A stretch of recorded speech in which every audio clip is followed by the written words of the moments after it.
at the proposal and gave us comments on how that development can be handled. And those comments were, the major recommendation was if a developer is to proceed with that channel, they should be able to take into consideration those comments which were given because they relate to stormwater. After that, we again received, as we are processing that, we received an application online from Kcca Enterprises. When we received it, we analyzed it, and there are some issues which came up on that particular application which needed clarification by the eminent developer. One was the issue of ownership of land. Where our records, the land, the proposed development where it was supposed to be, there was no evidence of ownership. And as a result, I had to write to say I have received this proposal, but there is no evidence that you own any land here. The evidence I have on record and from the search I made in the Ministry of Lands was that Lot 878 belonged to Kcca, and it was to an equivalent of around around 48, I'll get the exact number of acreage, 48 acres, but it was in the names of Kcca. So I wrote to him to tell him if he is to develop on that place, then he has to ask for a lease. And he applied for a lease. When he applied for a lease, I have since written to the Ministry of Lands, the Chief Government Valuer, to value the 6.5 acres where the proposed development is supposed to sit.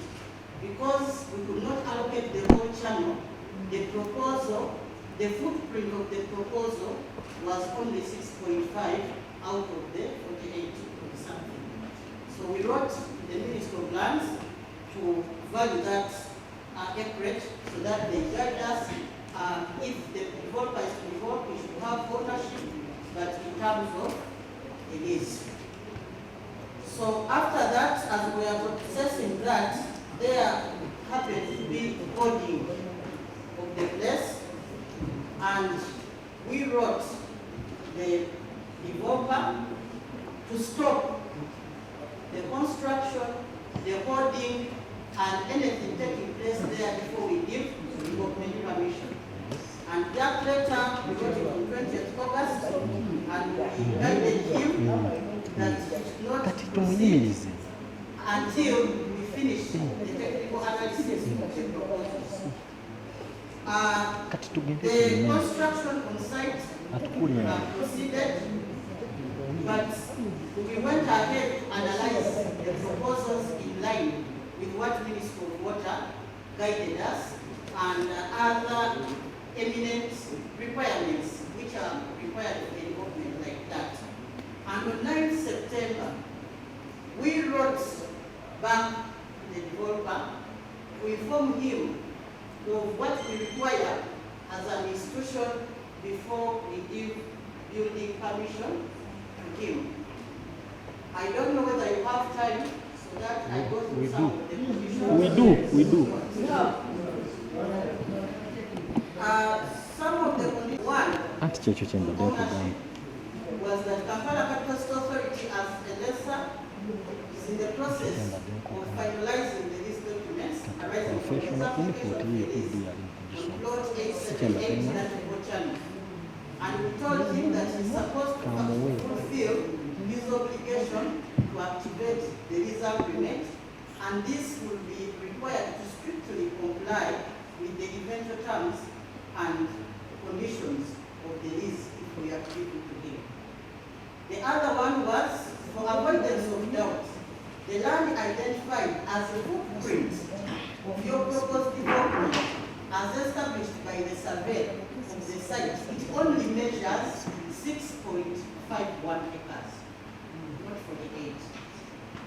Then we also informed him proposed development should be restricted to the surveyed land, and in bracket I included 6.5 acres parcel along the straddling Nakivubo channel between Chapel Road and Entebbe, and then we put the details of those parcels.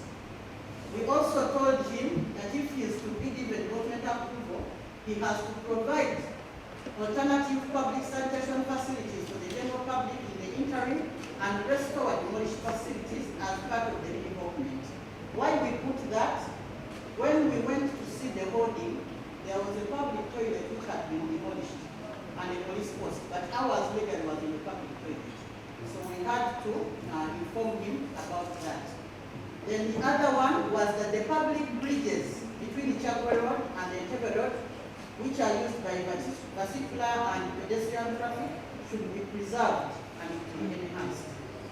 Then we told him to obtain approval of the project's environmental social impact assessment from the National Environment Management Authority before we can proceed. We also told him a responsibility to engage with and resolve issues raised by the project-affected persons lies with the developer. Madam Speaker, you will realize that if government is constructing a road, any affected persons on that road are supposed to be planned before. So, being the owner of the project, he had to take responsibility of any affected persons. The other one was to rescind the holding not more than 2 meters from the property boundary and ensure that all developments he has are restricted within the boundary of the plot which had been surveyed. We also informed him that final designs should be guided by a hydrological study report assented to by the Ministry of Water and Environment, because that report is the one which takes into account how stormwater was supposed to be handled and how the major channel, if built on, could relate with the tertiary channels which are feeding into the major channel. And this had to be assented to by the Ministry of Water and Environment.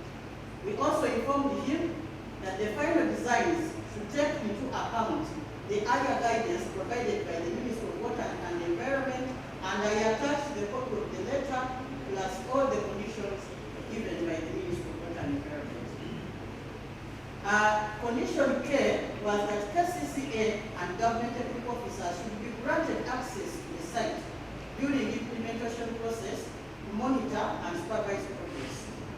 We also requested him to provide a stormwater management plan taking into account areas beyond exit at Entebbe Road.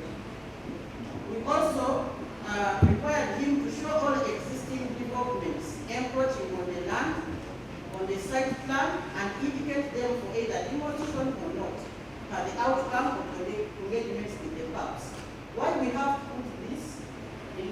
You may acquire land, but find that you have squatters, or you have people who have built some of their buildings there. So in your plan as a developer, you have to tell us this will be incorporated in my structure and it will remain, or I will have to demolish. And if you have to demolish, then you have to compensate whoever is affected by that particular intervention.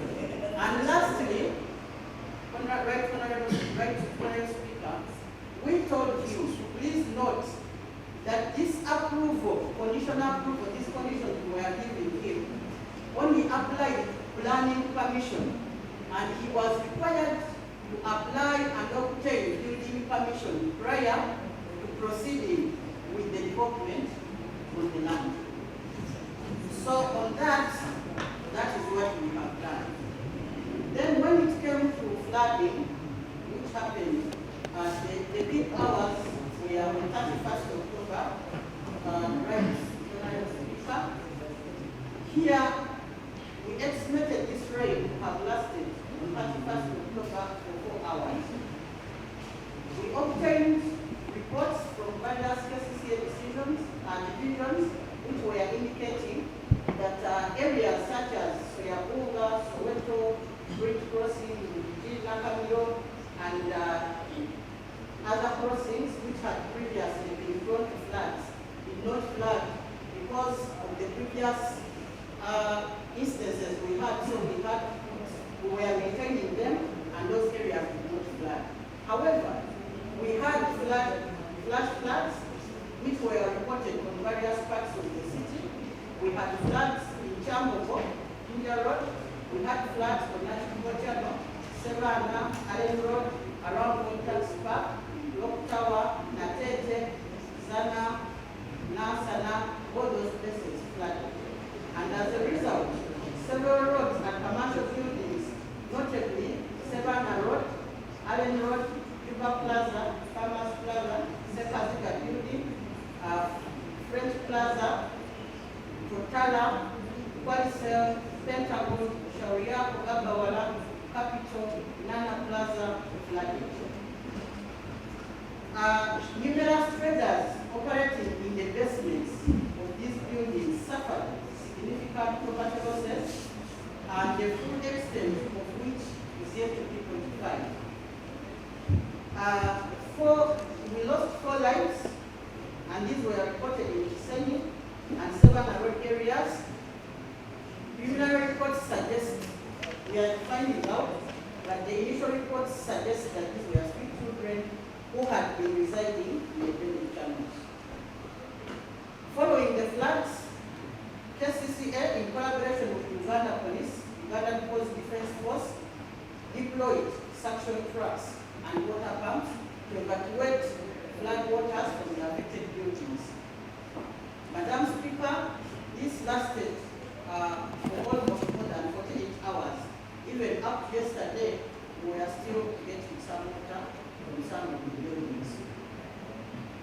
So these emergency operations went on well, and we managed to remove the water. Unfortunately, by the time we came in, some properties had already been destroyed by water. On Saturday, we were still battling with Pentagon building, which had remained flooded. Even today, in the meeting, they were reporting that it is flooded, but when we sent there our trucks, 2 of them, they have reported that there is no water in the building.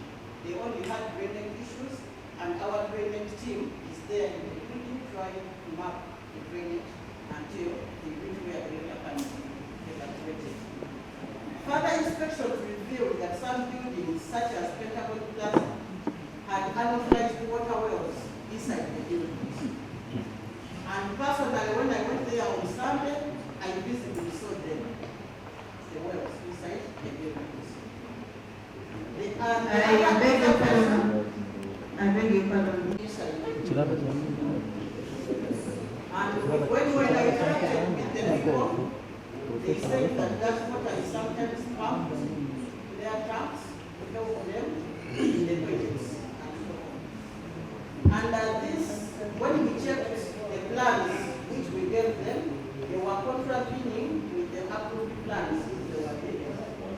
Then some traders had built raised separator walls. For example, if this is the show, they have built a wall up here to limit access of water into their shops. When we asked them why they have walls as high as 1.5 meters high, they informed me that water sometimes enters the basement, and they were trying to deter this water from entering. And those structures seem to have been there for quite a time. In all, there are interferences with water flow, which has come with constructions taking place around there. But also, when you go in the basements, there is evidence that even those basements have been having water entering them even before. What happened this time, the traders are saying, they were showing the levels, even the walls, which is clear, where water has been stopping. But this time it was more than usual, so it went above and even bypassed those pictures they were putting and went through their pictures. So by Sunday morning, most of the arcades, water had been evacuated. I physically visited a number of them, and conditions were normalizing. They were cleaning up, and some of those things which they lost clearly could not be recovered. So we assisted them in removing the waste and also cleaning the area.